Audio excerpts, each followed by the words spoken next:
کہ اللہ کے رسول صلی اللہ علیہ وسلم نے فرمایا کہ ایک وقت آئے گا کہ ترفع الاشرار و تودع الاخیار.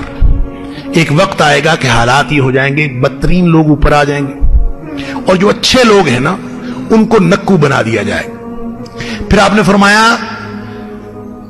کہ وہاں اس دور میں یفتح القول ویخزن العمل، گفتگویں بہت ہوں گی، باتیں بہت کریں گے لوگ، تقریریں بڑی ہوں گی، عمل کوئی نہیں ہوگا. یخزن العمل، عمل لپیٹ دیا جائے گا. پھر آپ نے ایک اور بات ارشاد فرمائی. اب دیکھیں نا ایسی صورت میں جو آپ نیگیٹیوٹی کی بات کر رہے ہیں، اس نیگیٹو ورلڈ میں کیسے رہنا ہے، تو اس دنیا میں نیگیٹو ورلڈ میں رہتے ہوئے کیا باقی رہ جاتی ہے تربیت کی کوئی گنجائش؟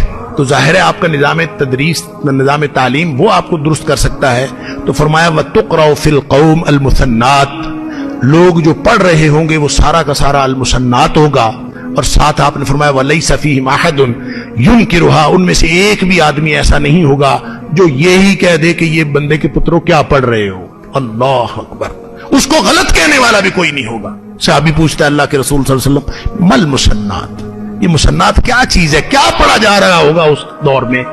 فرمایا التی کتبت سوا کتاب اللہ، ہر وہ چیز جو اللہ کی کتاب کے علاوہ لکھی اور پڑھی جا رہی ہے وہ ساری کی ساری مسنات ہے. اللہ کے قرآن اور نبی پاک صلی اللہ علیہ وسلم کے فرمان کے علاوہ جہاں سے بھی رہنمائی لی جائے گی وہ ساری کی ساری المسنات ہے. وہ سوائے انسانیت کا بیڑا غرق کرنے کے اور کچھ نہیں کر سکتی.